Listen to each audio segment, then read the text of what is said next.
el recurso. Y, porque justamente el tema, pues tampoco es que sea indigerible, pero es un tema que le requiere a uno una gimnasia mental. Y vamos a empezar por ese punto. Ya habíamos hablado nosotros que al tratar uno de cubrir una historia evolutiva tan supremamente extensa, pues no podemos recorrerla, no podemos caminarla paso a paso. Ese caminar paso a paso nos llevaría muchísimo tiempo. ¿Y quién recuerda cuál fue el truco que se sugirió?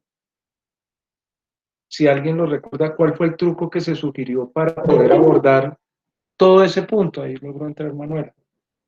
Eh, ¿Cuál fue el truco que se sugirió para poder cubrir esos 500 y pico millones de años, por ponerle un inicio a la historia de los vertebrados? ¿Quién recuerda cuál fue el truco que Pues sugería? se planteó abordarlo mediante los nodos e ir escalando por ellos. Ir escalando los nodos, o sea, unos saltos así gigantescos y tomar impulso y pegar uno el brinco ¡pah! Y dar un salto, pero son saltos, yo te digo, son saltos de millones de años. Y obviamente aterrizamos en esos puntos que son claves, o sea, donde las historias se parten. Es muy interesante. No quiere decir que lo que ocurra a lo largo de la historia, que muchas veces es sumatorio, ¿cierto? O que tiene pequeñas ramificaciones a las que no le vamos a prestar atención, no sean claves, ¿no? Y no sean importantes. Pero en virtud, digamos, de la ambición temporal que tiene el curso, pues nos obliga un poco a tomar esta estrategia de ir corriendo a saltos y llamábamos nosotros la atención sobre el libro este de la rayuela. Entonces se parece mucho a ese libro, se lo muestro otra vez. Aquí el libro de la rayuela se parece mucho a este libro de la rayuela. Ahí se ve el cielito, avioncito que les decían ustedes, porque podemos ir hacia adelante en esta historia, hacia atrás en esta historia, podemos ir cambiando y es lo que vamos a tener que hacer. O sea, no es un salto, digamos, unidireccional, sino vamos a tener que venirnos al presente, saltar un poco al pasado, coger impulso, irnos hacia atrás, regresarnos. Y es definitivamente un viaje muy emocionante en ese sentido porque nos implica y nos entrena en una flexibilidad mental porque todo eso está ocurriendo en la cabeza de cada uno. Y eso es una cosa muy, muy, muy, muy interesante que vamos a hacer. Yo eh, voy a compartirles aquí la pantalla para mostrarles una pequeña presentación, pero antes de pues, empezar con todo el tema, lo que sí quisiera como dejarles claro es que en este curso se tiene que hacer una negociación. Siempre tenemos que hacer una negociación y la negociación es entre dos cosas. Le decía yo a los compañeros de la sesión más temprano que me gusta más la palabra en inglés, no porque sea en inglés, sino porque me parece que es un poquito más ajustada, porque es una negociación especial. En inglés le dicen esto trade-off, es como un trueque, es como una negociación que se da entre qué y qué, entre que ganas algo y pierdes algo. El punto intermedio entre ganar algo y perder algo que sigue siendo como beneficioso, eso es un trade-off. Entonces, el trade-off aquí es que nosotros sí necesitamos avanzar en ganar información para poder ponernos esos zapatos, esos Nike, Adidas, Air, para poder hacer ese salto increíble o conseguir las herramientas fundamentales para poder dar esos saltos increíbles, llenarnos de esos elementos, pero al tiempo, en una clase, digamos, de 3 horas, hay algo que se llama la curva de aprendizaje. Entonces tú llegas, hay un momento en que te saturas y por más de que la información sea importante, sea relevante, sea clave, sea dinámica, ya no te entra. Entonces perdemos elementos claves para poder seguir avanzando en esta maratón. Esto se parece más como unas Olimpiadas de cruzar esos 500 millones de años. Y en ese sentido hay como una estrategia, aparece otra estrategia, o sea, no solo saltar, sino tenemos que saltar y en determinado momento parar y digerir lo que lo que vamos avanzando, ponernos a ajustar como si nos estuviéramos amarrando bien los zapatos para poder dar el salto. Yo les voy a, en lo que les voy a compartir, se van a dar cuenta, es un poco medio loco lo que quiero iniciar aquí en la charla. Vamos a ver dónde empieza esto. Pero, pues nada nuevo, estamos como preparándonos para ese gran salto. Me avisan cuando vean la pantalla completa, por favor. Ya, profe. ¿Ya se ve? Ah, bueno, muchas gracias. Bien. Este es el árbol, digamos, filogenético del que estaba hablando, creo que era Shalom, sobre el que nosotros vamos a trepar o sobre el que nosotros vamos a saltar de nodo en nodo, ¿cierto? Tengo una pregunta para ustedes, el que se sienta, digamos, en capacidad de responderla, o sea, no tiene que ser una respuesta muy técnica, es como lo sienta. ¿Cómo creen ustedes o si lo sabe, chévere compartirlo, cómo creen ustedes que se arman estos árboles? ¿Cómo creen ustedes que se arma este árbol? ¿Cuál es la regla de juego para armar este árbol? Repito la pregunta, ¿cuál es la regla de juego que ustedes creen o conocen se utiliza para armar este árbol? ¿Quién quiere compartirnos algo?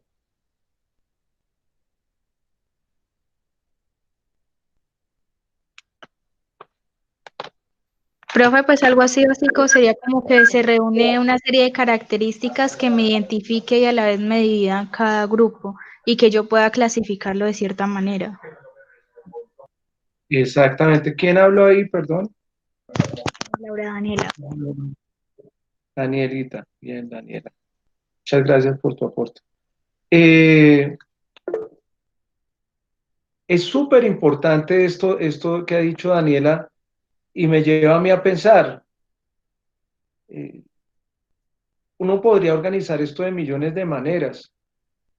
¿Será que si ponemos a un niño chico o a un muchacho, ¿no? Pongámoslo así, a que organizar estos organismos, los pusiera en orden, ¿será que el árbol diferiría mucho de lo que tenemos acá? ¿Quién piensa que sí? ¿Quién piensa que no? ¿Por qué?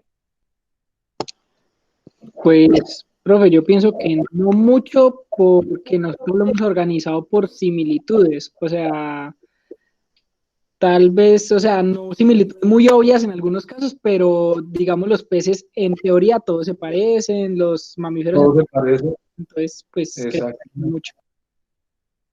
¿Quién habló, perdón? David Santiago Landón, profe. Santiago Blandón, sí. Ah, bueno, Santiago, muchas gracias. Está muy chévere eso, sí. Yo estoy contigo. Yo creo que esa idea de que el árbol no diferiría mucho, tal vez alguien podría decir, juntemos todas las cosas grandes en un sitio. Entonces, tal vez quede de pronto el elefante con el dinosaurio y con la ballena, pero igual tratando de ponerle un poquito de lógica a la cosa o de hacer esos grupos más consistentes, tal vez llegaríamos a algo parecido con esto y diferiría en una escala menor en algunos puntos, pero Santiago puso el ejemplo, digamos, más evidente aquí, más consistente, y es que todos los peces se parecen entre sí. ¿Y por qué se parecen todos esos peces entre sí? ¿Por qué será? Bueno, eso lo vamos a ver creo que tiene alguna idea. Profe, yo creo que sería porque tienen un ancestro común cercano. Tienen un ancestro común cercano, esa es una razón. Profe, ¿Qué más? ¿será que puede ser porque se tienen que adaptar todos, digamos, a una misma condición, como a una misma especie como de hábitat? Entonces, reúnen Exactamente. características que son muy similares. Listo. ¿Quién me dio la primera idea? No, es que como no estoy viendo aquí, eso es un problema. No comparte pantalla. Víctor Manuel. Víctor me dice la idea de Víctor, anótenla porque esto tiene un cuaderno, ¿no? Yo les dije, ¿no? Y el cuaderno en algún momento me lo tienen que mostrar. Pero, porque es que esa clase requiere de eso, ya se los había dicho. Y la otra persona, o sea, Víctor nos dijo una cosa súper clave que es la cercanía con el ancestro común. Y la otra persona que habló, ¿quién era? Les reconozco la voz. Yo, profe, Pedro Pablo. Ah, Pedro Pablo, listo. Pedro Pablo nos dio otra idea súper interesante. Dice, no solamente es el hecho de que tengan un ancestro común, sino que tal vez esos organismos están respondiendo a condiciones parecidas. Y las dos cosas, la verdad, están operando en construir este árbol. Es muy interesante esto. Entonces, nosotros podemos asumir, o una manera de mirar todo esto sería poder pensarse las especies de pronto como maquinarias biológicas que tienen un plano más o menos común que se da por herencia, pero que en últimas hay un medio allá afuera que la selecciona en cierta manera esa expresión informática. Este es el punto de fondo de esas especies. Y esto es muy interesante. Entonces, vamos a volver sobre nuestro tema de los grandes saltos. Y este que les estoy mostrando yo acá, un muchacho que lo conocí, o sea, yo no lo conozco, pero conocí el nombre hace poquito, pensando en todo esto, se llama Armand Duplantis. Con ese apellido Duplantis, eso debe ser como griego o de algún sitio por allá, no sé, pero compite por Suecia en las Olimpiadas y es un tipo que rompió el récord mundial de salto en garrocha. Está pasando un avión. ¿Y por qué estamos hablando de Duplantis aquí en la clase de vertebrados? Porque la invitación a que les voy a hacer en esta sección, digamos, de la clase de hoy, es a que pensemos en que sí, nosotros vamos a utilizar dos tipos de herramientas muy fuertes para poder hacer esos saltos gigantescos que tenemos que hacer de millones de años.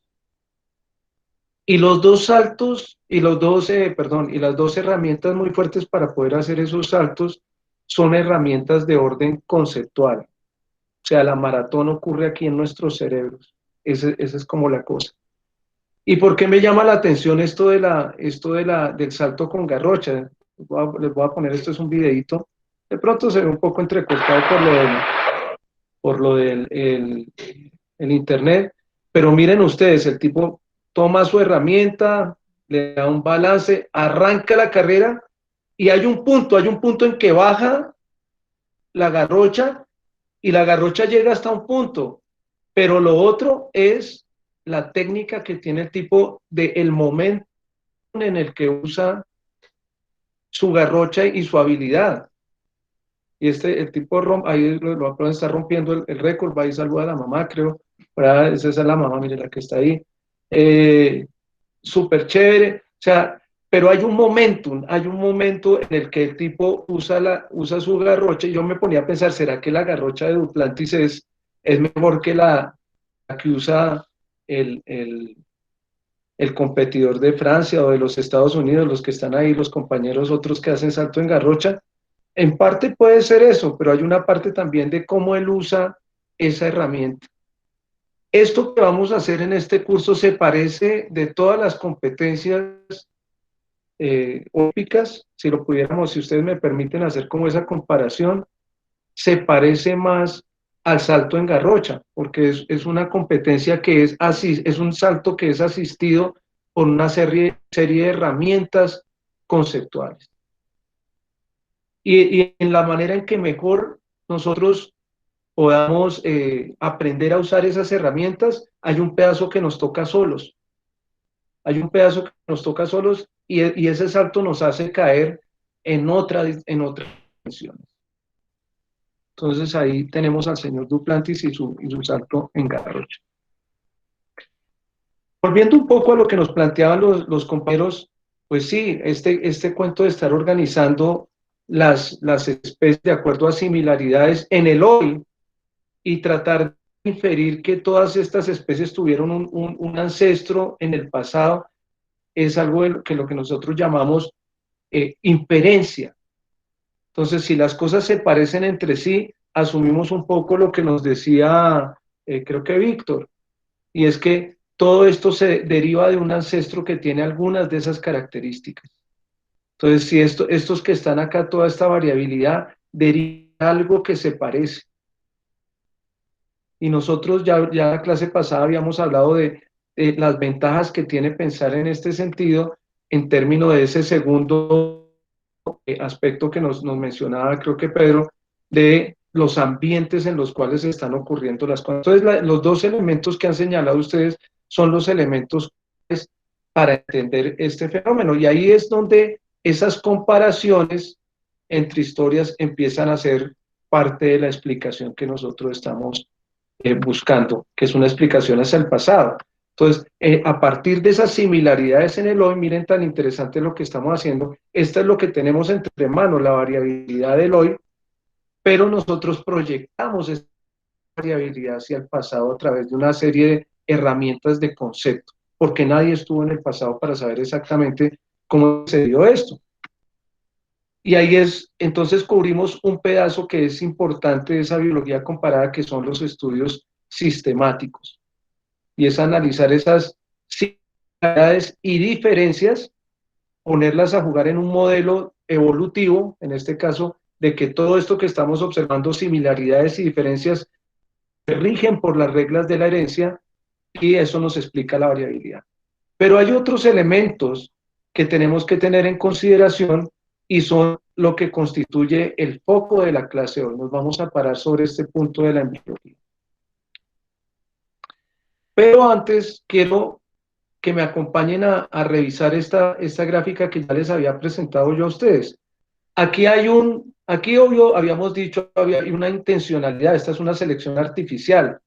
A alguien, alguna persona, a Daniela, a Nígire, no sé, a Kelly, a cualquiera, a Hugo, le dio la gana de la variabilidad del mundo seleccionar aquellas plantas que tuvieran hojas más grandes, y entonces llegamos a restringir la expresión de esa variabilidad. O sea, informáticamente le quitamos peso a todos esos otros elementos que están expresando acá y nos quedamos con un pedacito de expresión restringido. O sea, aquí yo no veo las flores, aquí yo no veo los tallos, aquí yo no veo las raíces, y lo que estoy viendo es una hiper mega expresión de una sola característica, las hojas. Y en el otro lado casi no hay hojas, casi no hay tallos, y lo que hay es un montón de flor o de botón de flor, porque a alguien le dio la gana de restringir la expresión informática de esa variabilidad. O sea, metimos esa variabilidad en un embudo para que nos formara cada uno de estos elementos. Eso obviamente no se parece a lo que hay allá afuera. Lo que hay allá afuera es azar, pero sí nos da pistas de cómo es que puede estar funcionando el tema de la selección allá afuera. Y eso explica una parte del cambio, pero no nos explica todos los cambios. Y aquí es donde viene el pedazo interesante. Esta persona que están viendo ustedes acá es la misma persona, pero la estamos viendo en diferentes etapas de su vida. Y aquí miren, o sea, este imberbe, aquí tiene barba, y acá no solo tiene menos barba y menos pelo, sino que la barba y el pelo se le ha puesto blancos. ¿Qué está pasando ahí? ¿Quién me describe qué está pasando ahí? ¿Por qué en este punto no hay barba? ¿Por qué aquí hay barba? ¿Y por qué aquí la barba o el pelo se caen o se ponen blancos o cambian en su estructura o cambia la textura de la piel o cambia la textura de los ojos? ¿Qué está pasando ahí? ¿Quién me quiere contribuir en ese punto? ¿Cómo dices, perdón? Son cambios genéticos, profe. ¿Epigenéticos? ¿Qué fue? ¿Cuál fue la palabra que... Cambios genéticos, dices. Cambios genéticos. Cambios genéticos, ¿qué quiere decir? Está chévere, sí. Pero ¿qué quiere decir eso? O sea, yo nací así No, o sea, nací de un modo, ¿y qué es lo que ha ido pasando? Profe, pues va envejeciendo, va como cambiando continuamente. ¿Y por qué va cambiando continuamente? ¿Qué está pasando adentro? El ¿Qué paso está del tiempo.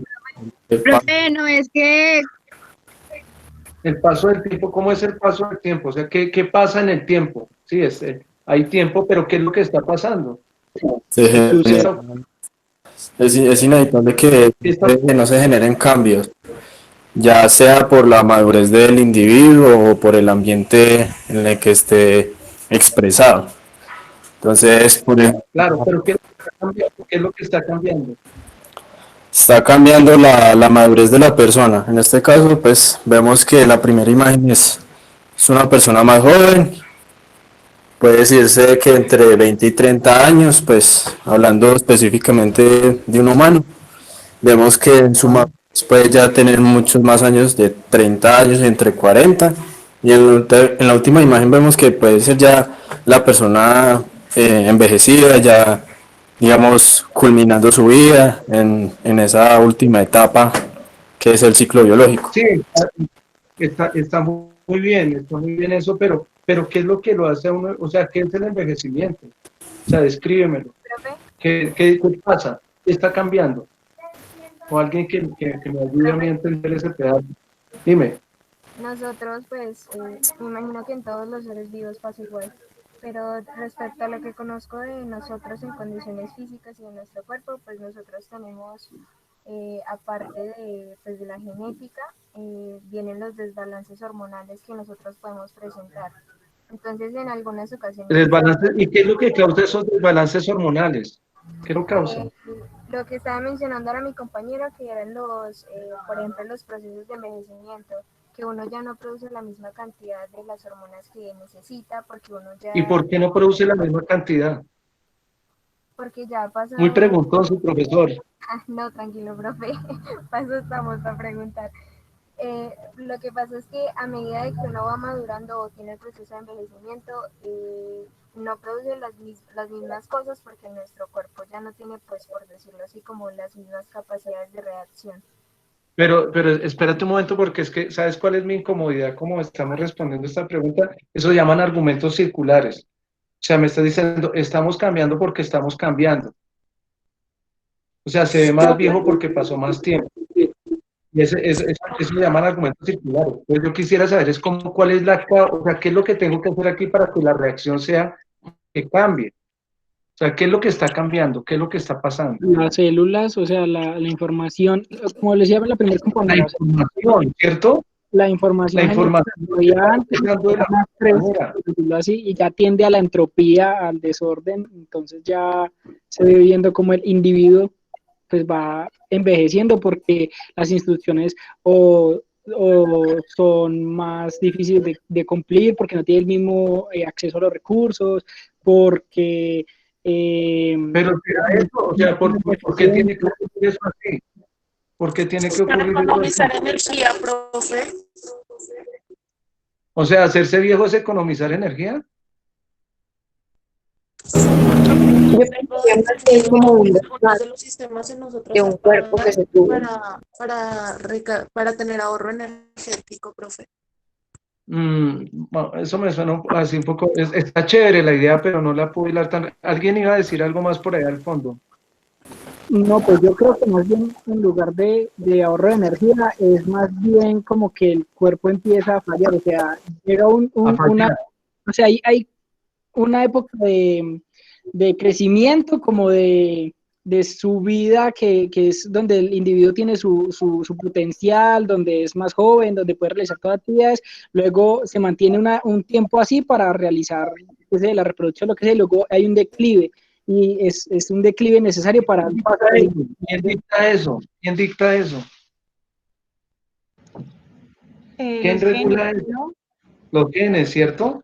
Los genes. Entonces, mira que una cosa interesante que tienen los genes es que los genes aparecen, funcionan y dejan de funcionar en cierta temporalidad. O sea, hay como un reloj, ¿cierto? Y cada especie tiene uno. O sea, e incluso hay poblaciones de gente que no envejece tan rápido, otros envejecen más rápido, otros. pero es como, hay momentos, o sea, en esta etapa de la vida, la expresión o lo que ha sido seleccionado es que se exprese otra cosa, mucha energía, mucho gasto de energía, mucho alboroto, todo lo que tú quieres. Aquí de pronto no tanto, aquí ya la energía está, o los genes están seleccionados para que se expresen en otra manera. Entonces, todo lo que ustedes han dicho es muy válido y nos está expresando lo que está ocurriendo aquí. Entonces, estamos viendo unos cambios en términos informáticos en el tiempo, ¿cierto?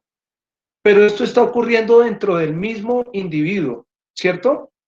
Estamos todos en esa página, estamos ahí, ¿cierto? Todo esto está ocurriendo dentro del mismo individuo, entonces el individuo va expresando características distintas. Entonces, miremos ahora cómo encaja esto dentro de la teoría evolutiva. ¿Cuáles son las tres cosas que dijo Darwin? A ver, un quiz aquí para la gente. ¿Quién recuerda o quién anotó por Profe, ahí? él decía que la descendencia siempre iba a tener cambio, que creo que el éxito era reproductivo, Y muchos que nacen y pocos sobreviven. sí, y lo Digámoslo de la en orden. selección natural. Digámoslas en orden. Digámoslas en orden. ¿Cuál va primero? Nacen muchos y pocos sobreviven. La descendencia siempre tenía un cambio y el Bien. éxito reproductivo. Pero el éxito reproductivo, ¿qué es? O sea, de ese cambio, Diferencial. de ese cambio, como no todos son igualitos, una parte de esas diferencias se manifiesta en éxito reproductivo. El que salte más garrocha, el que hable más bonito, el que baile mejor, el que reggaetonee más chévere, el que lo que sea, ¿sí? Que esas diferencias marcan un éxito reproductivo marca un éxito reproductivo distinto y eso tiene un efecto en la evolución. Entonces, esas son las tres cosas que dijo Darwin. Muy bien, pasamos todos el quiz. Y ahí están representadas. Entonces, el tema aquí de fondo es que la materia prima de estudio para nosotros es la expresión diferencial de esos genes, que esos genes se expresan de manera distinta y al expresarse de manera distinta, pues tienen efectos distintos aquí a lo largo de todo esto.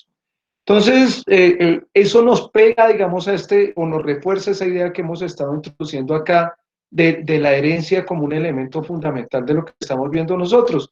Y vean ustedes, ahí están los ejemplos que poníamos la vez pasada de mamás que se parecen mucho a sus hijas. Y de pronto si a esta hijita que está acá, esta hijita de esta señora, esta que le nazca, vuelve y le nace parecida, pues tendrá un poquito de diferencia, porque es que no son exactamente iguales. Se parecen mucho, pero mira, este tiene las orejas un poco más grandes que el papá, ¿cierto? El papá es como más carracudillo, este no tanto, esta es más cachetoncita que la mamá, pero se parecen. O sea, si nosotros dejamos que ese proceso siga ocurriendo, o sea, que la hija de esta chica que se parece mucho a su mamá tiene la nariz un poquito más ancha, la boquita un poco más fina, los ojos un poquito más azules, o sea, si eso sigue ocurriendo, de pronto eso empieza a lo largo de muchas generaciones, y les mostraba yo la clase pasada aquí, la relación con el tatarabuelo, pues no se empiezan a ver tan parecidos. Y hacíamos un ejercicio muy interesante de seguir prolongando y prolongando esa historia en el tiempo de generación a generación, hasta un punto en el que ya las cosas no es tan fácil ubicarlas como en ese árbol dentro de la misma rama. O sea, si le pidiéramos el favor a un niño o a ese muchacho que le habíamos pedido el favor al comienzo de que nos ubique estos organismos en el mismo paquete, pues va a decir, no, pues que no se parecen tanto. Sí, los dos tienen barba, los dos tienen no sé qué, pero este tiene, por ejemplo, los arcos superciliares mucho más marcados, la mandíbula es mucho más grande, la boca es muchísimo más grande, la nariz es más grande, no sé. O sea, no, yo tal vez lo pondría en su propio lugar. Y con respecto al otro, dice, no, con ese sí que se parece menos.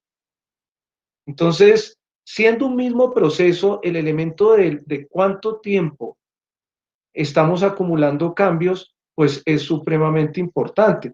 Pero aquí no estamos hablando del mismo individuo. Aquí estamos hablando de que ese se llamará, no sé, Pedro, Pepe, Jacinto, o no sé, Juana, o como se llame, Gracias, aquí me traje el cafecito. Este se llama Gabriel, este se llama Tufik, este se llama no sé qué, este se llama Hugo, este también se llama...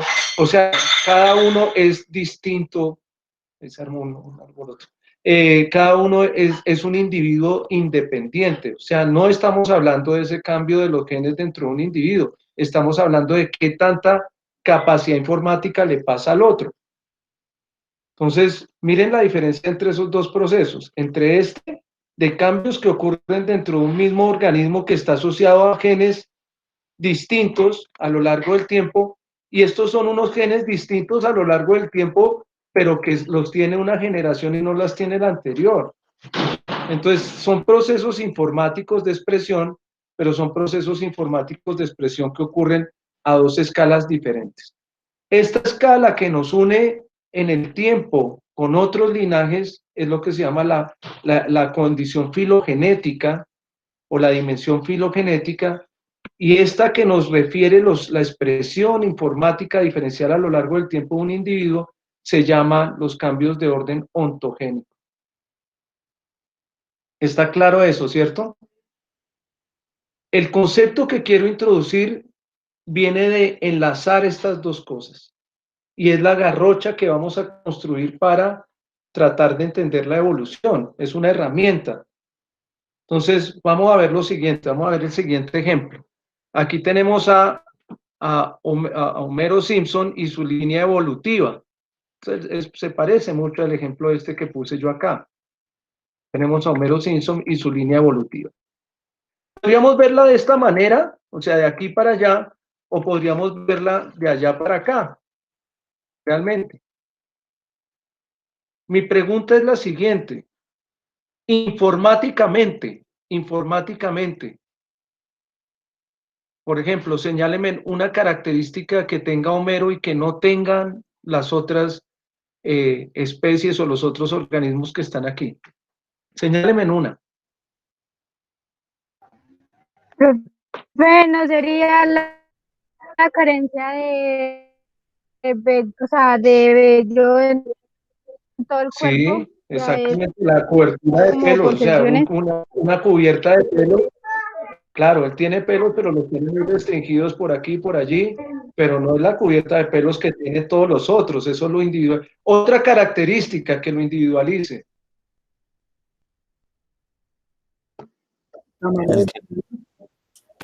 Está totalmente erguido, Está completamente erguido con respecto. diseñado para caminar. Exacto, y tiene la capacidad de caminar con la locomoción es diferente. Esta está buena, esa está buena. Voy a hacer otra pregunta que puede resultar interesante. Si nosotros estuviéramos haciendo una estimación de qué tanta información se necesita para construir el siguiente paso con respecto al anterior, y a este le llamáramos 1, a este 2, a este 3, a este 4 y a Homero 5, 5, 4, 3, 2, 1, la cantidad de información para construir de 1 a 2 es la misma que la que se necesita de 2 a 3 o de 3 a 4 o de 4 a 5. ¿Cuáles son más parecidos informáticamente? ¿Dónde ven ustedes el quiebre más grande y por qué?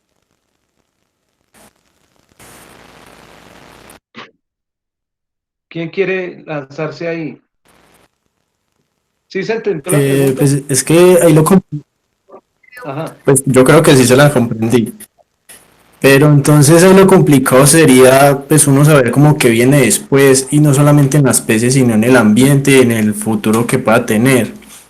Porque pues, lo que vemos acá es una línea de sucesión donde pues viendo comparando uno frente al otro pues los cambios son pues no digamos los mínimos pero son como más disimulables, no son tan abruptos.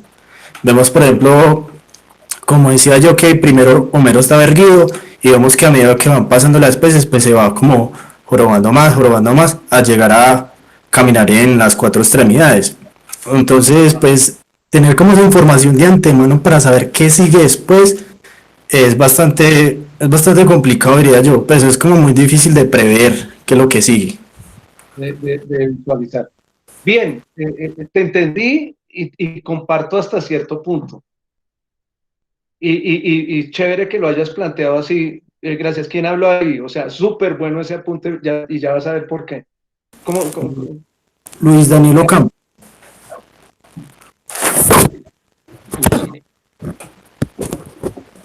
Listo. ¿Qué pasa? Mira tan interesante. Pues realmente es que a nosotros nos toca así cuando hacemos reconstrucción evolutiva, porque no te creas que las condiciones del hoy son las del pasado. Entonces muchas de las características que estamos viendo en especies en el hoy, puede ser que las especies simplemente las estén usando porque es lo único que tienen, pero no quiere decir que sea lo que explicó que se hubieran seleccionado a favor. No sé si me hago entender, pero en el curso vamos a darnos cuenta de eso. Pero yo sí creo que sí se puede establecer una valoración, si bien lo que tú dices es cierto, yo creo que sí se puede establecer una valoración de qué es más distinto que otra cosa. ¿Quién me podría decir dónde sientes? Dime. Entre el que usted mencionó que era el 1 y el 2. ¿Por qué? De ahí porque el 1 pues presenta cola y el resto, o sea, tiene esa presencia de cola de esa forma y el resto pues ya no lo presenta. ¿No? Sí, esa es una característica, digamos, interesante. Podríamos mirarlo de muchas maneras, o sea, Luis también tenía razón en decir que es subjetivo, pero esa es una de las cosas que uno podría, digamos, utilizar y decir, todos estos no tienen cola, este tiene cola, entonces acá el cambio informático para producir la cola pues es mayor, o para quitarla o para anular la expresión de esos genes requiere como más modificación, ¿cierto? De pronto aquí tal vez sea, todos estos tienen pelo, tal vez la cosa difícil sea quitar todo el pelo, no sé, ya tocaría mirar, pero en evolución lo que hacemos nosotros es empezar a mirar esas características y tal vez pensar un poco qué tanto informático necesitas para construir a partir de una base informática otra expresión. Lo vamos a ver mejor acá. Mira, esto aquí soy yo, mis primos, y este es de la misma escalera, Huguito chiquito, ¿no? Todo ahí, todo gordito, todo cachetón. Después de hijo volvió a ser otra vez cachetón. Pero yo toda la vida no me vi así.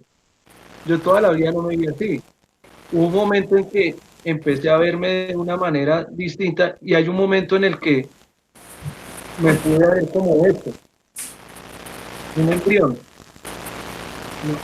¿Alguien tiene abierto un micrófono ahí que está chasqueando? ¿Se lo podemos cerrar? Para que no interfiera. Bien, entonces, uno va cambiando en el tiempo y ya habíamos hecho como un acuerdo de que en los cambios que hay entre cada una de estas etapas, pues están asociados a la expresión de diferentes genes que le van adicionando características a este Hugo que está en formación hasta después de que nace y se hace una persona adulta y hasta que muera. O sea, van a operar los genes, van a ir expresándose a lo largo de la vida, ¿cierto? En algún momento, o sea, si yo les llevo a ustedes a cualquiera de ustedes, a alguien así, amigo, para no impresionarlo, a Kelly, por ejemplo, le digo, Kelly, mire lo que me encontré ahí en la calle, me encontré este embrión. En este momento, ¿tú podrías decir que este es un embrión de ser humano? ¿Qué piensan ustedes? No, profe. Muy difícil, ¿cierto? En el segundo paso, ¿podríamos decir que este es un embrión de Hugo? No, profe. Yo creo que hasta el tercero o el No, todavía no. Y en el tercero, ¿podríamos decir que esto es de un humano? No, profe. Creo que todavía no. Sea un chimpancé o otro mono o alguna otra cosa, ya por acá entonces dice, por lo menos es de un humano, ahí sí se está viendo que es un humano, aquí ya está cogiendo carito y aquí ya la cosa. Entonces miren ustedes que las características que van definiendo qué es lo que es una cosa van apareciendo en el tiempo, en ese proceso que se llama desarrollo, en el desarrollo embrionario. O sea, aquí hay unos genes que aparecen y le van sumando a todo esto complejidad, lo van haciendo crecer, lo van haciendo hacer esto, así como de aquí en adelante habrá otros genes que degraden y lo saquen a uno del partido. Pero es muy interesante estas etapas iniciales porque empiezan a mostrarte cómo es que se define, cuáles son las reglas de juego o cuál es el manual de construcción, así como cuando uno abre una caja nueva de un Lego o un modelo para armar o un rompecabezas, y entonces dice, ah, mire, aquí pues pegue la tabla, o cuando compras un mueble en Home Center, entonces pegue la tabla 1 con el 2, o sea, y en determinado momento te das cuenta que tienes es una mesa. Entonces, eso es lo que está ocurriendo aquí. Está apareciendo informáticamente, esto va sumando al punto en que ya empiezas a definir que esto es un ser humano que va a hacer esto. Viene la pregunta, ¿en qué momento aparecieron esos genes en la evolución? Esa es la parte chéverísima de esto. Vamos a regresar acá y les muestro, por ejemplo, una característica. ¿Hace cuánto apareció el gen que dice, por ejemplo, bueno, me quedó aquí la flecha en el ojo? Todos estos tienen ojos, todo esto tiene ojos, tiene ojos, tiene ojos, tiene ojos, tiene ojos. Aquí tiene algo que se parece a un ojo, tiene unas cosas que se parecen a un ojo. Ahí tiene algo que se parece a un ojo. Como que desde las primeras etapas hay algo que está cocinando ojos, ¿cierto? ¿Sí están conmigo en esa? ¿Sí lo están viendo? Señor. Ahora vamos a lo evolutivo, vamos a lo evolutivo. Peguémonos aquí a esta mujer, a esta Homo sapiens, tiene ojos, toda esta línea tiene ojos, todo esto tiene ojos, sigamos bajando, todo esto tiene ojos, todo esto tiene ojos, todo esto tiene ojos, y por acá ya no hay ojos, hay otras cosas. Por acá, o sea, es un pedazo largotote de lo que tiene ojos. Miren eso tan interesante. Miremos otra característica. Boca, que es esta hendidura. Esta cosa tiene boca, esta cosa tiene boca, esta cosa tiene boca. Ahí no se le ve bien, pero acá tiene boca, tiene una boquita, tiene una boca, tiene una boca, tiene boca, tiene boca, tiene boca, tiene boca, tiene boca, tiene boca, termina con boca. Vamos acá. Esto tiene boca, tiene boca, tiene boca, todo tiene boca, tiene boca, tiene boca, tiene boca, tiene boca. Acá algo de estos estrellas de... Bueno, tienen una abertura aquí, como que la boca es muy vieja, ¿cierto? Miremos otra característica, por ejemplo, pelo, pelo. Esto tiene pelo, no tiene pelo, no tiene pelo, no tiene pelo, no tiene pelo, no tiene pelo, no tiene pelo, no tiene pelo, no tiene pelo, no tiene pelo, no tiene pelo, no tiene pelo, por aquí empieza a tener pelo, por ahí tiene algo de pelo, tiene algo de pelo, nace con algo de pelo. Como tardío, vámonos acá. No tiene pelo, no tiene pelo, no tiene pelo, no tiene pelo, no tiene, por aquí empieza a aparecer las cosas que tienen pelo y de aquí en adelante. Y ese ejercicio lo podríamos hacer con cualquier característica. Dedos. Tiene dedos, tiene extremidades que terminan en muchas puntas. Tiene extremidades que terminan en muchas puntas. Aquí ya no, aquí ya lo perdiste. Esto tiene unas cosas que son como paletas, como paletas, como paletas. Miremos acá. Tiene como una paletica, todavía no se diferencia. Acá empieza algo a diferenciarse, algo, aquí ya empiezas a tenerlo. En algún momento apareció, aquí ya se ven bien diferenciados, aquí están bien diferenciados. Entonces, cuando nosotros usamos, ojo con esto, anótense esta, que este es el concepto de la tarde. Cuando nosotros usamos el desarrollo ontogénico es este, miren, el cambio dentro de un individuo. Cuando nosotros utilizamos el desarrollo ontogénico para tratar de entender en qué momento aparece la expresión de qué genes y reconstruir la evolución, estamos utilizando un concepto que se llama la recapitulación. La recapitulación es mirar la evolución, en el individuo.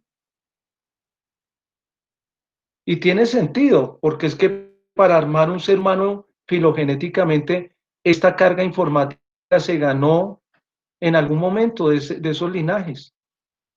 Y tenemos nosotros, para armar un ser humano, tenemos órdenes informáticas que vienen viajando desde hace mucho tiempo y tenemos otras que se constituyen en innovaciones que son recientes. ¿Sí las ven? Podríamos hacer otros ejercicios, por ejemplo. Entonces, ¿qué nos permite hacer esto? Entonces, por ejemplo, nosotros podemos decir, eso es así, entonces vemos informáticamente, por ejemplo, cómo podemos hacer de un canguro un ave. Entonces, para armar acá, te regresas aquí y entonces dicen, pues son todos los que tienen boca, los que tienen un poco tienen unas extremidades, pero esas extremidades en el ave están convertidas como en aletas, así, y las escamas que aparecen por acá y que acá son pelos, entonces nos toca desarmar y esas escamas van a tener otra expresión que es la expresión como filamentosa de las plumas. Y los dientes no, los dientes que están acá y que se mantienen, entonces hay un gen que no aparece, se bloquea y entonces ya no tiene dientes. Y mientras aquí hay un labio, aquí hay un labio, aquí hay un labio, acá eso se endurece y forma un pico. Entonces nosotros podríamos empezar a hacer una reconstrucción de qué es lo informático que necesita cambiar de una línea a otra.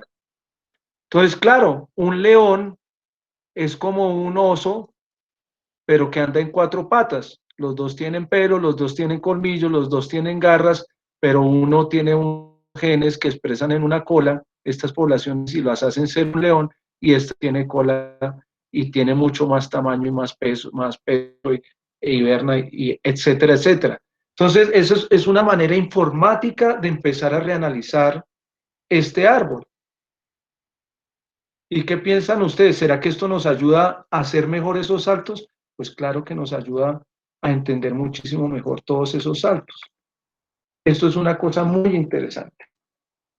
Bien, vamos a parar ahí un momentito, porque ese es el concepto que yo quería introducirles a ustedes el día de hoy. Luego vamos a volver ahorita con el final de la clase.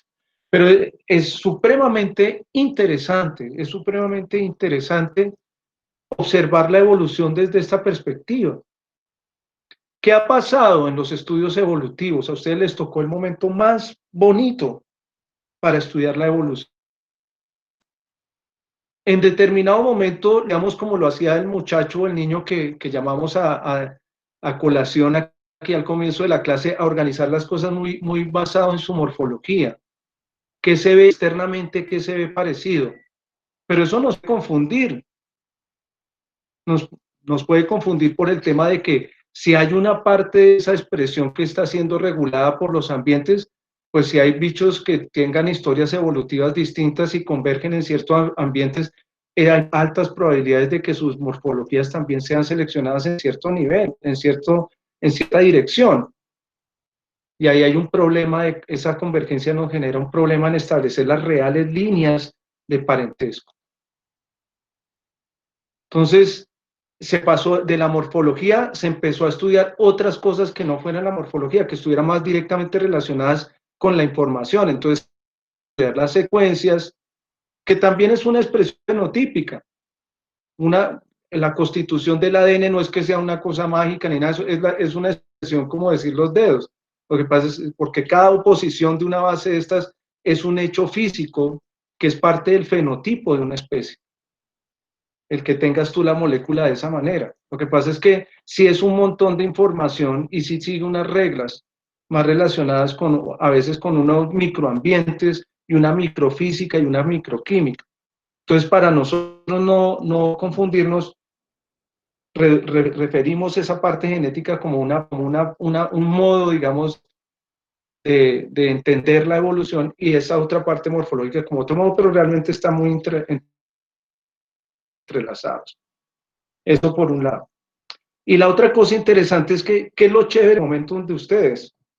Que les tocó a ustedes, pues que ahora lo último que hay en evolución, en estudio evolutivo, la última aproximación o una de las más promisorias es lo que se llama la evolución-desarrollo.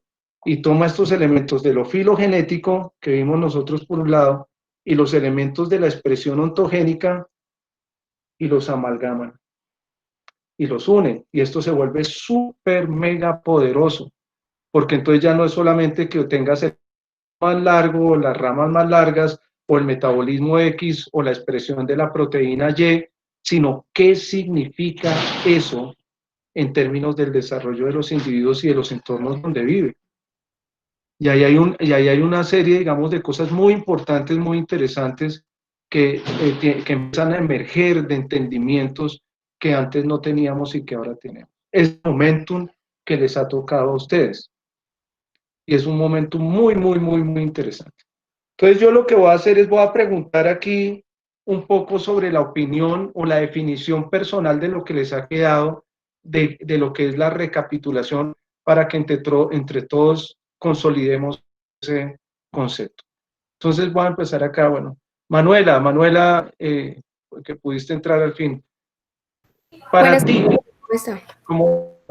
para ti, ¿qué es recapitulación o cómo lo entendiste?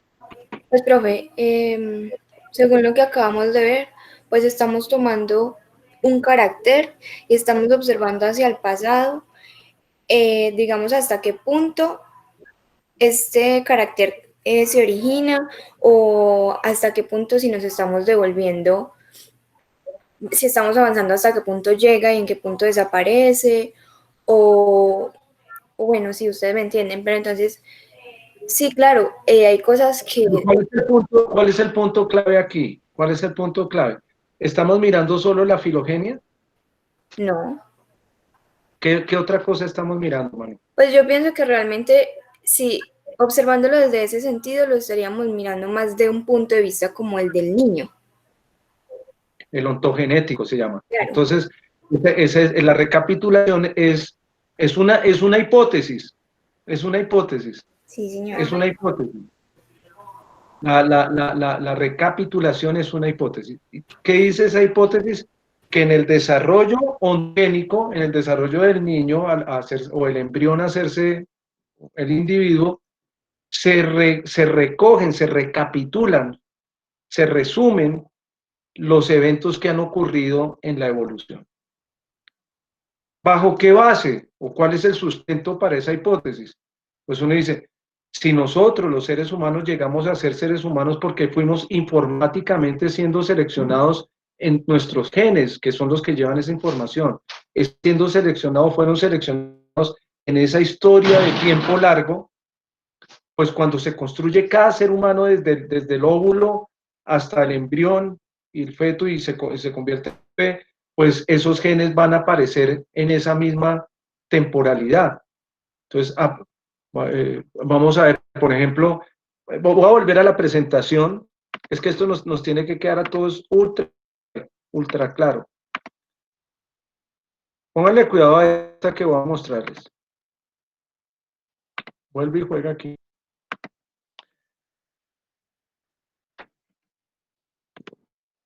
¿Dónde aparece la columna vertebral? Por ejemplo, ¿sí? Ya que estamos hablando de vertebrados. ¿Dónde aparece la columna vertebral? Entonces miremos. Esto tiene columna vertebral, esto tiene columna vertebral, todos estos tienen columna vertebral, todos estos tienen columna vertebral, todos estos tienen columna vertebral, los pescados tienen columna vertebral, estas anguilas tienen columna vertebral. Yo ya no sé si estas esponjas de mar y pepinos de mar tienen, esto aquí ya no tiene columna vertebral, entonces la columna vertebral aparece por aquí. ¿Sí ves? Eso es filogenético porque estamos comparando diferentes linajes. Miremos en un individuo, hagamos recapitulación. Pues miren la columna vertebral, esto tiene columna vertebral, esto tiene columna vertebral, vamos para atrás, todo esto tiene columna vertebral, todo esto tiene columna vertebral, tiene columna vertebral, tiene columna vertebral, tiene columna vertebral. Esa es una de las órdenes informáticas claves para construir un ser humano. Está desde el inicio. Mira, está acompañándonos desde bien en el desarrollo. Esa es una característica. Y como decíamos acá, cuando ¿se acuerdan que le estaba mostrando a Kelly y le preguntaba que esto si era de un humano o no era? Y alguien me decía, no, pues eso puede ser cualquier cosa. Claro, porque puede ser cualquier otro vertebrado, cualquier otra cosa que tenga columna vertebral. O sea, a este punto podría ser cualquiera de los que están allá, desde un pescado hasta un dinosaurio. Podría haber sido. ¿Qué es lo que pasa? Que si seguimos sumando órdenes, pues en este punto puede ser otro vertebrado, pero aquí ya entonces se nos define, es un cuadrúpedo. O sea, aquí ya no se ve como un pescado, aquí podría ser un pescado, pero acá ya tiene unas extremidades definidas, incluso se le empiezan a ver unos deditos y la cabeza muy grande. Esto podría ser un primato, podría ser cualquier otro mamífero. En este momento ya sabemos que esos genes aparecieron fue por acá, por esta y los tenemos nosotros aquí. O sea, la mamá se los pasó al hijo, que es lo que estamos viendo ahí, pero esos genes vienen viajando evolutivamente desde por acá. ¿Sí se entiende? Entonces, estamos reconstruyendo la evolución, pero en un individuo. Eso se llama recapitulación, reconstruir la evolución en el desarrollo de un individuo. ¿Cómo se llama este individuo? Hugo Mantilla. Podría ser la de mi primo, podría ser la de mi otro primo, la de ustedes. Nosotros todos compartimos historias parecidas, ¿cierto? Pero sería desde el individuo reconstruir la evolución. A eso se le llama recapitulación. ¿Vale? Ese es como el punto. Entonces, estuvo bien. Lo que nos dijo Manuel está muy bien, pero tenemos que ajustar aquí para que nos quede, ese concepto tiene que ser perfecto, porque es el concepto clave sobre el que vamos a construir esos grandes saltos. Entonces, voy a preguntarle a alguien más acá, por ejemplo, no sé, Natalia Posada, o sea, ¿cómo percibe la recapitulación? Hola, profe. Bueno, con solo escucharla y como usted nos lo explicó y todo eso, entiendo que es la evolución del individuo, pues partiendo desde ahí. Entonces, viendo la evolución de ese individuo que estemos tratando, ya es pues ver qué genes en él se han expresado y cuáles no. Eso sí, teniendo en cuenta pues su historia de, por decirlo así, su historial de evolución. Pues así lo entendí, profe. Claro, entonces vamos a ajustar ahí. Entonces, es la reconstrucción de su historia filogenética, pero a partir de su historia ontogénica, a partir de su historia personal. Entonces tú dices, estos genes aparecieron fue en los pescados y por eso yo veo ese embrión de esta manera. Ese gen que hace la expresión de las manos se ve así, ese apareció fue allá al comienzo de los tetrápodos.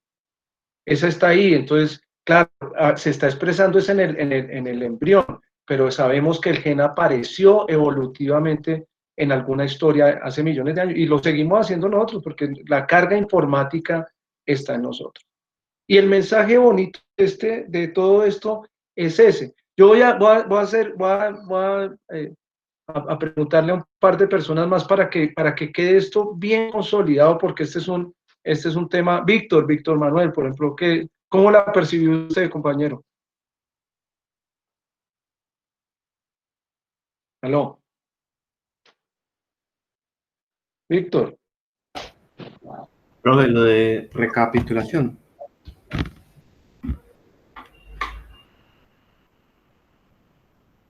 A ver, ¿qué opinas del tema? Pues yo lo que entendí es que esa recapitulación es como una reconstrucción en las etapas evolutivas del individuo y cómo van apareciendo los genes que lo conforman. Eso está muy bien ahí. Eso está muy bien. Esa es una manera de decirlo. A mí realmente no me importa que lo reciten. O sea, yo podría decirles recapitulación, tal cosa. Si quieren lo googlean y lo miran y contrastan su propia percepción con lo que está escrito y la ajustan. Pero lo importante de esto es que lo introyecten. Entonces, ¿qué está viendo? Si yo les preguntara, por ejemplo, ustedes, ¿qué es lo que se ve a través del desarrollo de un embrión? Desde sus primeras etapas de óvulo hasta antes de lo que nazca. ¿Qué es lo que estamos viendo nosotros ahí? ¿Qué estamos viendo? Kelly, ¿qué estamos viendo? ¿Qué estamos viendo? Para mí se ve como el desarrollo de los caracteres, o sea, dónde empieza y dónde termina, y el desarrollo El del embrión desarrollo. en sí, del ¿Y qué más se, individuo. y qué más se ve? Pues las similitudes que tienen la mayoría de mamíferos a la hora de desarrollarse y cómo después de un punto se diferencia cada especie. Sí. O sea, estaríamos viendo cómo se construyó la estrategia de ser un mamífero en su desarrollo. Estamos viendo el desarrollo, sí, pero estamos haciendo una inferencia de su evolución, una inferencia de su evolución. O sea, lo que ves tú es el desarrollo, sí, eso es real, pero lo que estás pensando es cómo llegó a darse esa selección de esas características, es en un proceso evolutivo que está relacionado con lo filogenético. Y ese entrelace entre lo ontogénico y lo filogenético es a lo que nosotros llamamos recapitulación. ¿Listo? Voy a dejarles dos tareitas y con esto vamos cerrando hoy porque este es el punto del trade-off, el que les decía. O sea, demasiada información empieza, en lugar de aportarnos, empieza a enredarnos la piola. ¿Por qué es importante todo esto que estamos viendo nosotros acá? Es importante desde múltiples maneras. Yo les voy a plantear un par de maneras prácticas, nada más para que lo enlacen. Pues cuando tú tienes, por ejemplo, una persona que nace con los dedos así, o así, sin dactilia se llama eso, con los dedos pegados, o con dedos o humanos con dedos supernumerarios. Hay gente que tiene 7, 6. O sea, esto todo son alteraciones que están ocurriendo de malas no, pero digamos pedazos de información que se expresan por lo menos por fuera del estándar que hay para cada linaje. Eso es una cosa. El cáncer tiene que ver con la expresión y muchas otras, digamos, afectaciones a los seres humanos y a las otras especies tienen que ver con este tema de en qué orden se da la expresión de los genes. Y ese orden en la expresión de los genes fue dictado por la evolución. Sí, lo ves en el hoy como si fuera un solo individuo, pero eso fue seleccionado a lo largo del tiempo. Hay por ejemplo, organismos que no nacen. El desorden ocurre tan temprano que se altera toda la cadena de eventos que después que simplemente es demasiado el desorden, la entropía, y simplemente no se pueden llegar a dar esos individuos. Eso puede ocurrir. Hay gente que trabaja tratando de entender esto para mejorar cosas, solucionar enfermedades o dar la productividad. Hay gente que hace cosas locas, chanchos con 4 o 5 patas, o sea, las cosas requete locas. Todo eso estamos avanzando fuertemente en entender esto, y eso tiene implicaciones de todo tipo. Entonces la primera tarea que les voy a dejar es que cada uno tiene que, para la próxima clase, traerme el concepto, sea de Google, de un libro de biología, de donde lo busquen, de lo que es recapitulación. ¿Sí? Cada uno. Esa es una cosa. La otra cosa es, quiero que vean este documental, lo vamos a ver para la tarea esta es para el lunes, pero ver este documental es para dentro de 8 días.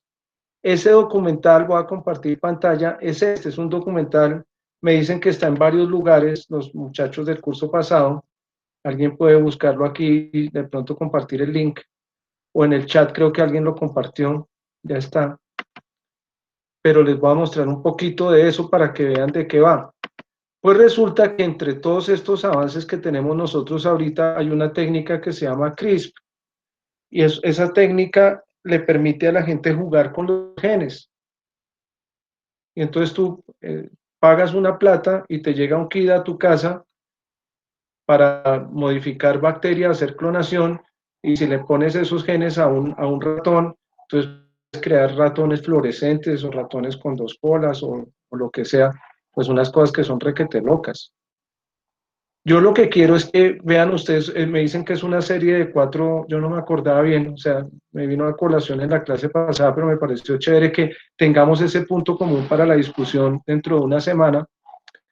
Me dicen que tiene 4 capítulos, vamos a ver solo el primero porque creo que es como el que dibuja mejor la cosa. Yo les voy a compartir aquí para que vean, está en inglés, pero se entiende más o menos lo que es. Entonces miren ustedes, el tipo está haciendo clonaciones genéticas en su garaje. Y hay que se está automedicando, que tiene problemas de ciertas enfermedades genéticas. Por ejemplo, este niño creo que tiene una enfermedad de ceguera, una ceguera genética. Y los papás están tratando en la casa de generarle, digamos, modificaciones. There needs to be rules. Don't put gene drives into the wild. Gene drives could cause irreversible ecological damage. It's amazing the things that we could do with this. The question is, should we? What happens if diseases were just eradicated? Breakthrough that could change the future of mankind. This is truly experimentation on human beings. These steps can Dice que esa experimentación en seres humanos. actively working on themselves. How many injections have you given yourself? We are in control of our destinies now. If you're really playing God, Entonces estamos hablando de Dios. El documental se llama Selección Antinatural. Natural Selection se llama el documental. Está en español porque yo lo vi en español, sino que esto fue el pedacito que me pude bajar ahí para la clase. Entonces tenemos esas 2 tareas para la siguiente sesión. Una, un conceptico copiado de algún lado bien formalito de lo que es recapitulación, y la otra tarea es mirarse el primer capítulo, creo que es cortito, de este documental Unnatural. Entonces, y pensar un poco, o sea, ¿a quién le gustaría? Vamos a cerrar con eso ahorita, con esta pregunta. ¿A quién le gustaría o no le gustaría? ¿Por qué? ¿O qué opinan de estar haciendo experimentos genéticos en el garaje de la casa? ¿Es bueno? ¿Es malo? ¿Es regular? ¿Es productivo? ¿Peligroso? ¿Es saludable? ¿Qué piensas? Pues ¿Qué piensas? yo pienso que podría ser peligroso, digamos, tener esa capacidad de que simplemente, sí, yo pago y me traen un kit y entonces ya yo estoy jugando a crear cosas. O sea, eso no puede ser tan bueno. De pronto, para eso existen, digamos, ciertas medidas para realizar ese tipo de cosas y ese tipo de estudios. O sea, la verdad es que yo creo que, por ejemplo, la genética y entrar así a jugar no es algo como de garaje, como para decir que entonces el que quiera comprar... Estoy contigo, pero para enriquecer la cosa, ¿qué puede pasar? O sea, ¿qué puede pasar malo? O sea, ¿qué podría pasar? ¿Qué te imaginas que podría ocurrir? Una así negativa. Profe, Que tú digas, perdón.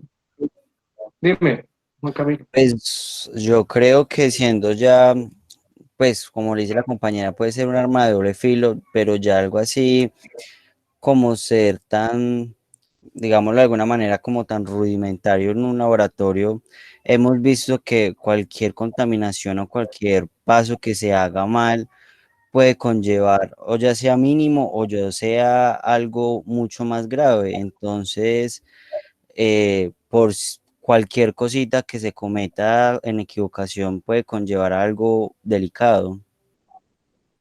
Pero, ¿qué te imaginas? ¿Qué situación delicada te imaginas? Un ejemplo un poquito más concreto.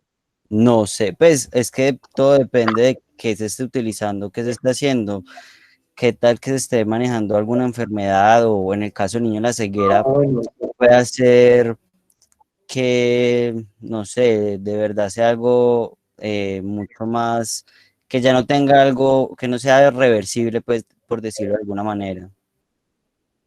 Eso está bien. ¿Quién puede pensar en un ejemplo, uno así catastrófico, de algo que pudiera ocurrir? Imaginémonos un escenario así, Otro virus, profe.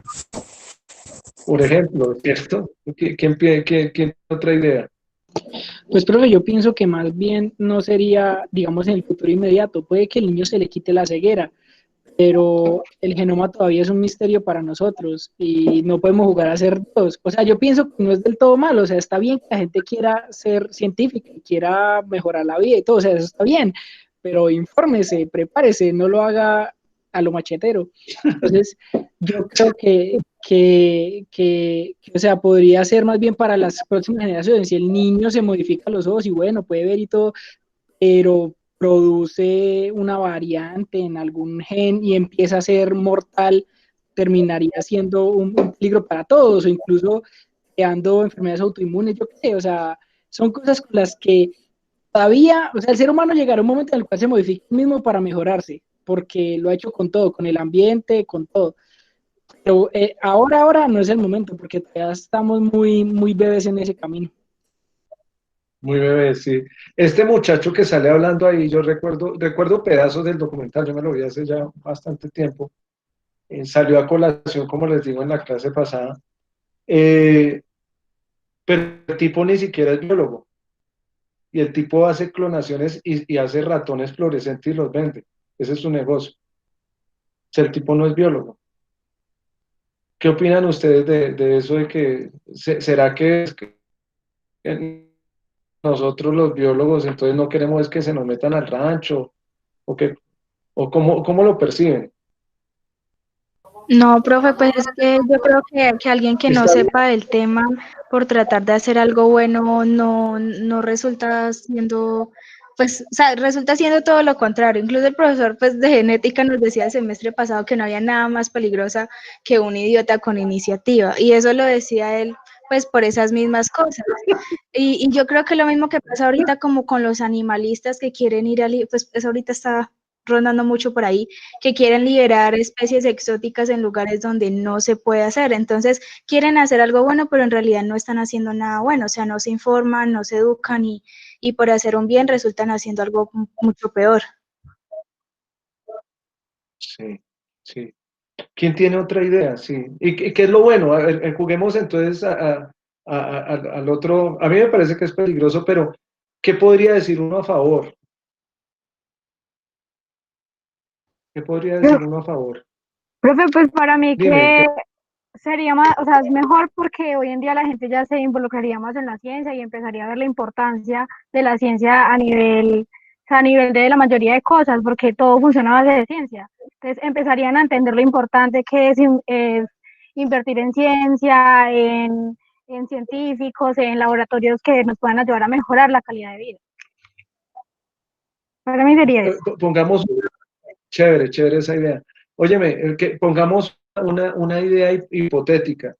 Se reactivan las clases, digamos, pues eso está difícil, pero mágicamente, pues como es una idea así hipotética, mágicamente mañana amanecemos, no pasó, o mejor dicho, nunca pasó lo del coronavirus ni nada, estamos en el curso de vertebrados y el profesor dice, la práctica de hoy es hacer ratones fluorescentes para que ustedes entiendan el tema de la clonación y de la modificación genética.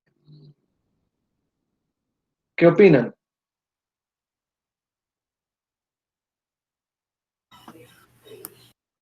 Chévere, no chévere, Manuela. Pues ¿Quién chévere quiere? está, profe, pero yo creo que por lo menos los laboratorios de la universidad ni siquiera tienen un nivel de bioseguridad que sirvan para hacer ese tipo de cosas. Y tampoco, bueno, o sea, usted nos enseñaría y sabe y todo, pero no creo que sea tampoco como buena idea. ¿Por qué? Pues si yo estuviera, digamos, hipotizando que si tenemos el nivel de laboratorio, que si tenemos, digamos, todas las herramientas, pues sí sería muy chévere, porque, digamos, desde nuestra perspectiva, pues es algo que pues nosotros entendemos que puede ser riesgoso, nosotros tenemos esa conciencia de que lo tenemos que manejar con cierta sigilo, por decirlo.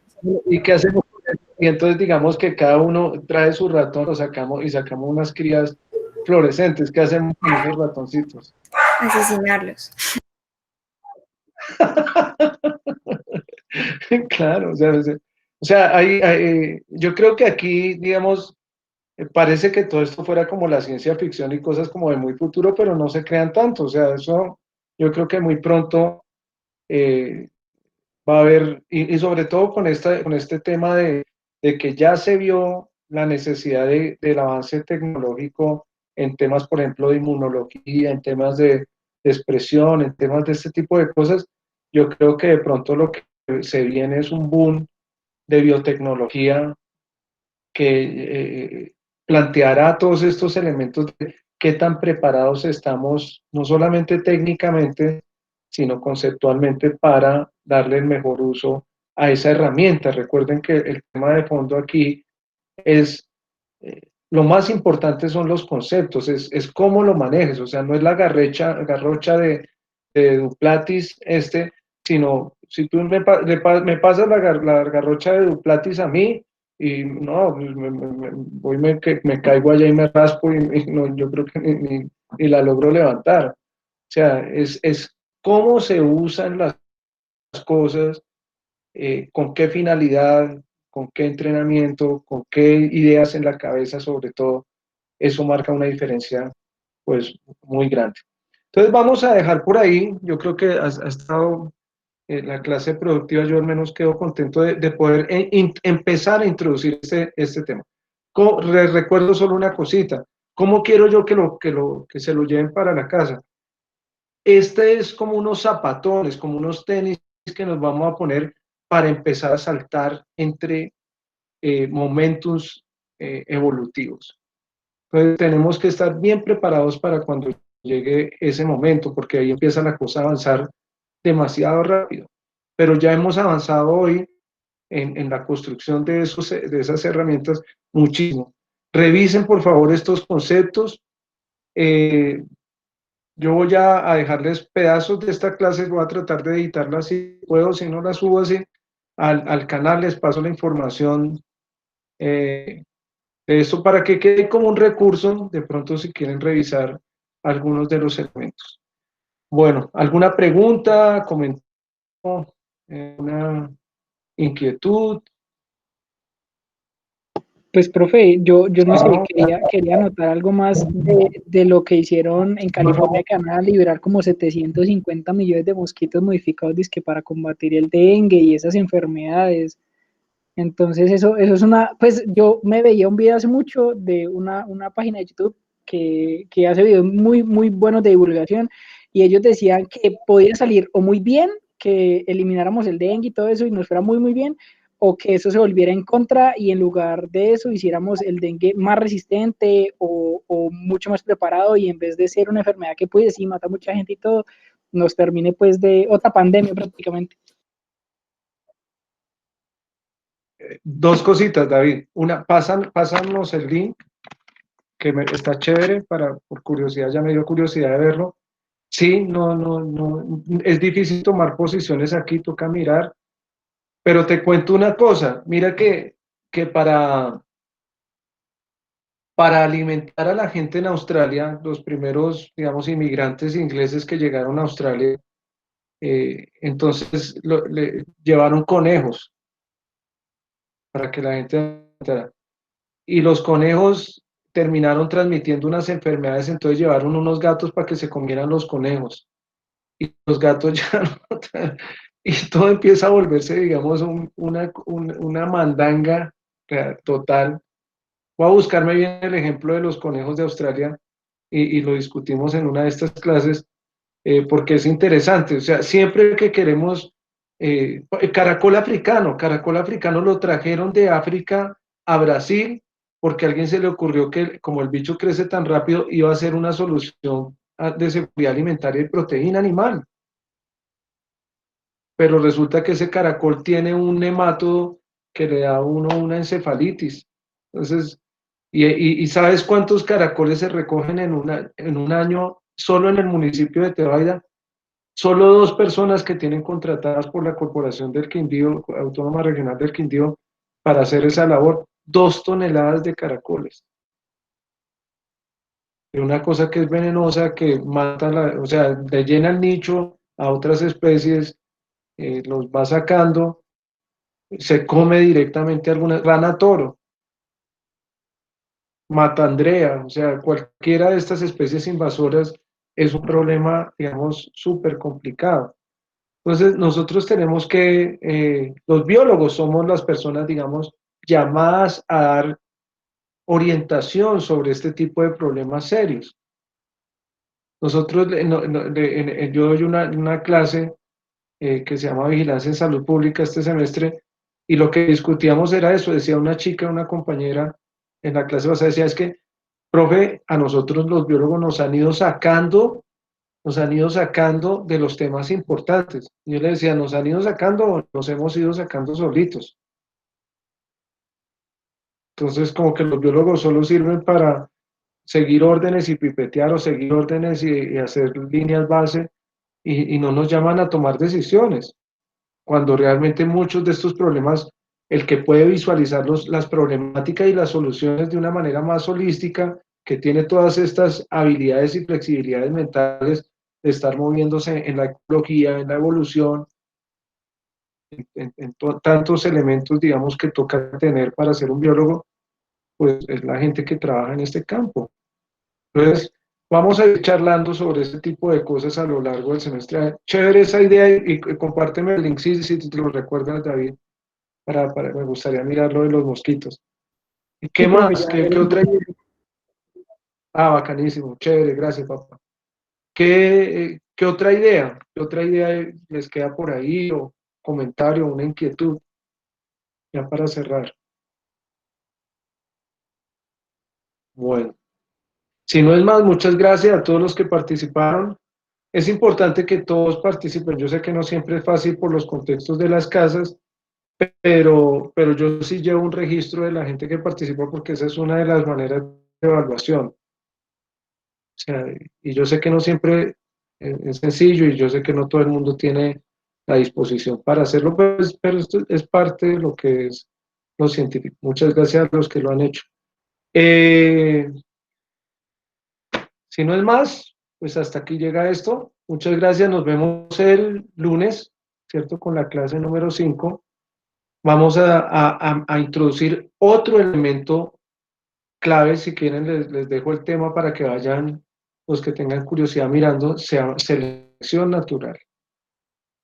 O sea, no esta selección antinatural, sino selección natural. Vamos a ver cuál es la participación de la selección natural en la construcción de toda esta diversidad. Unos elementos, porque este es un tema que nos va a acompañar pues todo el semestre. Y ahí vamos terminando, digamos, de construir nuestros zapatones, nuestras garrochas para hacer estos saltos de millones de años.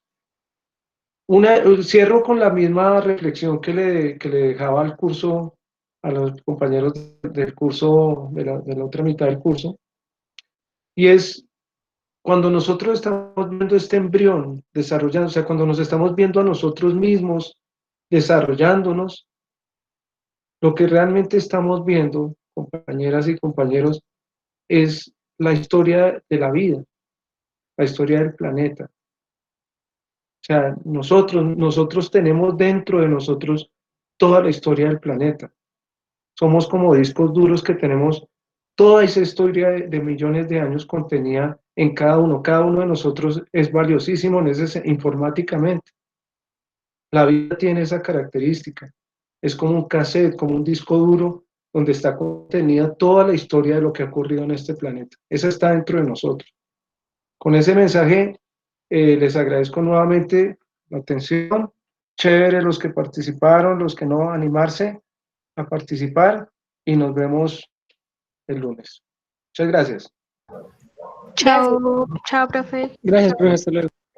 Chao, Olga, Laura. Gracias. Bien. Muchas gracias a ustedes.